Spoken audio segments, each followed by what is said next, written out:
एक समय की बात है, गौतम बुद्ध अपने शिष्यों को जीवन से जुड़ी अच्छी और बुरी बातों का ज्ञान दे रहे थे।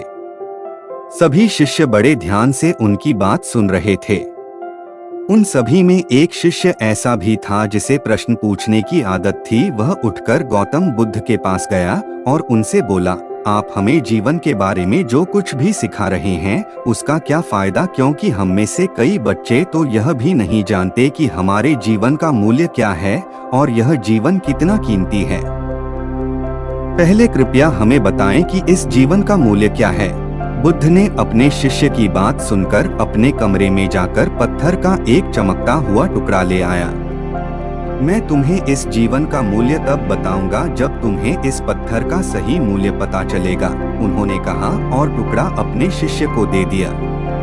आप भी इस पत्थर के टुकड़े को किसी को नहीं बेचें। शिष्य गौतम बुद्ध की बात मानकर बाजार की ओर चले गए। उसने पहले बाजार में एक फल विक्रेता को देखा और उसे एक पत्थर दिखाकर पूछा, इस पत्थर के बदले तुम मुझे कितने फल दे सकते हो? फल विक्रेता ने कहा, यह पत्थर कोई खास नहीं है, लेकिन फिर भी मैं तुम्हें इसके बदले में 10 केले दे सकता हूँ।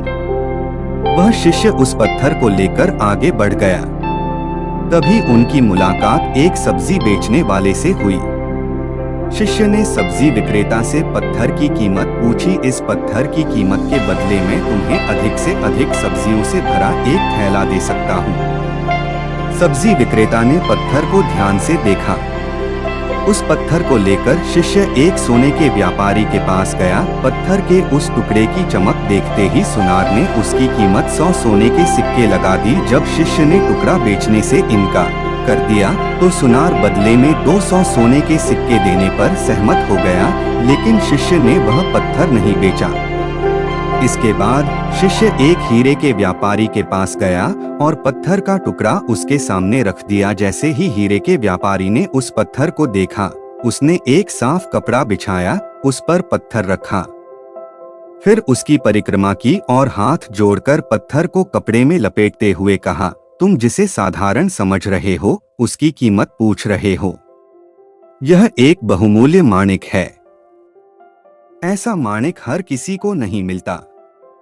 अगर मैं अपना सब कुछ बेच भी दूं तो भी मैं उसकी कीमत नहीं चुका सकता। उस व्यापारी की बातें सुनकर शिष्य आश्चर्यचकित रह गया।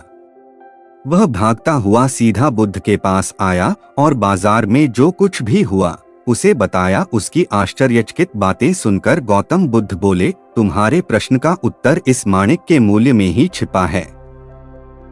हमारा जीवन भी एक माणिक है। माणिक की तरह यह भी अनमोल है, लेकिन हम इस बात को हमेशा नजरअंदाज कर देते हैं और अपने जीवन की कीमत नहीं समझते हैं। हम दूसरों को देखकर और उनके जैसा जीने की कोशिश करके अपने जीवन का मूल्य कम कर देते। हम सोचते हैं कि हमारे जीवन का मूल्य वही है जो दूसरे हमें बताते हैं, लेकिन हमेशा याद रखें कि दूसरा व्यक्ति आपको अपनी स्थिति, बुद्धि और समझ के अनुसार महत्व देता है। जीवन केवल एक बार मिलता है, इसलिए इसे बर्बाद मत करो। अपने जीवन को उतना ही मूल्यवान समझें जितना आप अपने बैंक में मौजूद पैसों को मानते हैं। आज के समय में लोग प्यार, पैसा और दिखावा जैसी चीजों को अपनी जान से भी ज्यादा कीमती मानते हैं। इसलिए अपना अनमोल जीवन अच्छे से जिएं। हर सेकंड का आनंद लें। कभी यह मत सोचो कि तुम इस दुनिया में किसी काम के नहीं हो। यह कभी मत सोचो कि तुम्हारा जीवन निरर्थक है। तुम्हारे होने या न होने से कोई फर्क नहीं पड़ता।